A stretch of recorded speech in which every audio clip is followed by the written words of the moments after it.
이번에 미국 증권거래위원회 규정에 따라 주요 투자기관의 주식 보유 현황을 공개하는 13F 공시, 여기에 따르면 투자의 귀재 워런 버핏이 이 애플 주식을 1,000만 주를 팔아치웠다고 나왔습니다. 최근 시장에서 떠돌던 버핏의 애플 주식 매각 가능성이 현실화한 것입니다. 애플의 주가가 너무 비싸기 때문이라는 의견이 나오는가 하면 기업 인수 또는 하락장에서 추가 주식 매입을 위해서 현금을 대량 확보한 것이라는 추측도 제기됩니다. 이틀 전에 미국 증권거래위원회 규정에 따라서 주식 보유 현황을 공개합니다. 13F 공시에 따르면 버크셔는 지난해 4분기 10월부터 12월 애플과 HP, 파라마운트 글로벌의 지분을 축소하고 쉐브론, 옥시덴탈 페트롤리움, 시리우스 XM의 지분을 확대한 것으로 확인됐습니다. 1억 달러가 넘는 투자기관은 미국 증권거래법 13항에 따라서 의무적으로 매 분기 from 13F라는 보고서 양식을 통해서 투자 상황을 제출을 해야 됩니다. 공시에 따르면 버크셔는 지난해 4분기 보유 중이던 애플 주식 1,000만 주를 매각을 했습니다. 그날 종가 주당 184.15달러 기준으로 환산하면 18억 4,150만 달러, 지난해 4분기 평균 종가 주당 184.6달러 기준으로 환산하면 18억 4,600만 달러어치예요. 한국 돈으로 2조 5천억 원에 육박합니다. 다만 이는 버크셔가 보유 중인 전체 지분과 비교하면 1.11%에 불과합니다. 버크셔의 애플 보유 지분도 5.9%로 줄었지만 지난해 말 기준 여전히 9억 주, 시장 가치로는 1,740억 달러, 약 231조 7,300억 원어치의 애플 주식을 보유하고 있습니다. 애플은 버핏의 최고의 투자 종목이에요. 2016년부터 애플 주식을 사들이기 시작을 했습니다. 버크셔의 포트폴리오 절반을 애플이 현재 차지하고 있습니다. 현재까지 애플에 투자해서 수익률이 600%가 넘는 것으로 추정이 됩니다. 아울러 지난해까지 7년 동안 배당금으로만 매년 7억 7,500만 달러, 약 1조 332억 원을 받은 것으로 추산이 됩니다. 애플이 지난해 4분기 실적을 발표한 이후에 시장에서 버핏이 애플 주식을 매각할 것이라는 전망이 적지 않게 흘러나왔었는데 이날 사실로 판명된 것입니다. 매각 이유와 관련해서 다양한 추측이 제기되고 있는 가운데 애플의 주식이 너무 비싸기 때문이라는 의견이 적지 않습니다. 미국의 투자 전문 매체 모틀리 풀은 애플 주식이 예상 수익의 28배에 거래되고 있다면서 애플이 눈부신 성장을 이룬다면 터무니없는 수치는 아니지만 애플은 지난해 마지막 3개월 동안 매출 성장률이 전년 동기 대비 2%에 그쳤다고 지적을 하고 있습니다. 또 이어서 중국에서는 여전히 취약하고 새로 출시한 비전 프로가 많은 고객들을 놀라게 하고 있지만 단기적으로 유의미한 재정적 변화를 낳을 가능성은 낮다라고 보고 강력한 성장세를 되찾을 것이라고 기대할 만한 설득력이 있는 이유도 없다라고 덧붙인 상태예요.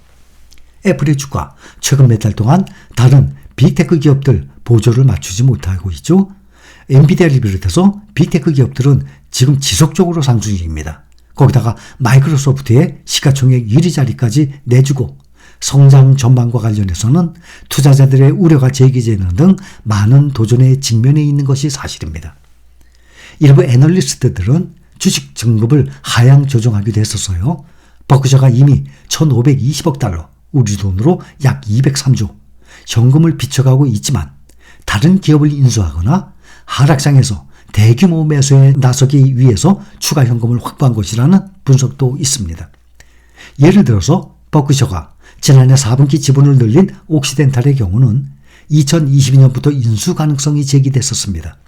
같은 해 8월 버크셔가 옥시덴탈의 지분을 50%까지 매입할 수 있는 규제 승인을 받았기 때문입니다. 현재 버크셔는 옥시덴탈의 지분 약 27%를 보유한 것으로 알려졌습니다.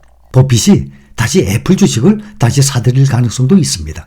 지난해 4분기 애플의 매출 성장이 부진했지만 주당 순이익은 전년 동기 대비 16% 증가해서 사상 최고치를 기록을 했고 배당이나 자사주 매입 등 주주 환원 역시 꾸준하기 때문입니다. 또 중국에서의 매출은 우려스럽지만 미국과 일본에서는 가장 많이 팔린 스마트폰 상위 5개 중 4개가 아이폰으로 견조한 성장세를 보이고 있습니다. 이것을 고려하면 여전히 매력적인 주식이라는 평가예요.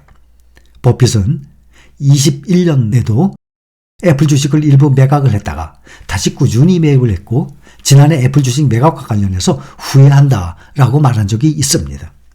한번 버크셔는 애플 외에도 지난해 4분기 프린터 PC 제조업체인 HP의 지분을 약 8천만 주 매각했습니다. 보유하고 있던 물량의 78%에 해당하는 규모로 남은 보유 주식은 약 2280만 주입니다. 미디어 기업인 파라마운트 글로벌의 주식도 32%를 매각해서 6330만 주로 줄였습니다. 반면 정유업체인 쉐브론의 주식은 1600만 주를 추가 매입해서 1억 2600만 주로 늘렸습니다. 지난해 3분기에 1300만 주를 매도한 뒤 다시 매입에 나선 것입니다. 쉐브론은 버크셔 포트폴리오에서 5번째로 많은 비중을 차지하고 있습니다. 공시에는 명시되지 않았지만 버크셔가 사들이거나 팔아치운 종목에도 관심이 쏠리고 있는 상황입니다. 월스트리트에 따르면 버크셔는 SEC에 제출한 문서 표지에 하나 이상의 보유 자산을 기밀로 유지하도록 요청을 한 상태입니다. CNBC는 버크셔가 지난 3분기 공시에서 은행, 보험 및 금융 관련 주식을 12억 달러어치 매입했다고 밝힌 만큼 4분기에 비공개를 요청한 매수 주식은 은행주일 것으로 예상을 하고 있습니다. 또 월스트리트저널은 DR 호튼과 마켈의 주식을 처분한 것으로 추정을 하고 있는 상황입니다. 우리나라의 한국투자공사도 지난해 약 26조 원을 벌어들였습니다. 주식시장 호조세에 따라서 두 자릿수 수익률을 거둔 것입니다. 한국투자공사는 지난해 미국 달러 기준 연간 수익률이 11.6%를 기록했습니다. 원화 기준 연간 수익률이 13.5%로 집계됐습니다. 10%가 넘어가면 상당히 높은 수익률입니다. 근데 우리가 투자 중인 종목들은 이거보다 훨씬 높은 수익률이 나오고 있어요. 지난해 말 기준 총 운용 자산이 1894억 달러, 약 244조 원으로 전년 대비 한 201억 달러 정도, 약 26조 원 정도 증가했습니다. 2005년 설립 이후에 누적 투자 수익이 779억 달러, 약 100조 원에 달합니다. 주식 부문이 수익률 호조를 견인했어요. 당연히 채권보다는 주식에서 수익률이 많이 나옵니다. 그 주식도 국내보다는 해외에서, 특히 미국에서 많은 수익이 나오는 것입니다. 그래서 지난해 주식 수익률이 22.4%에 달했습니다. 지난해 글로벌 증시가 미국 등의 주요국의 견조한 소비로 경제 연착륙 기대감이 높아지고 인공지능을 중심으로 정보기술, 통신서비스 투자가 확대해 반등했습니다. 그리고 기술주, 미국, 유럽, 일본 등 선진 시장을 중심으로 투자해서 주식에서 양호한 수익률을 거둔 것입니다.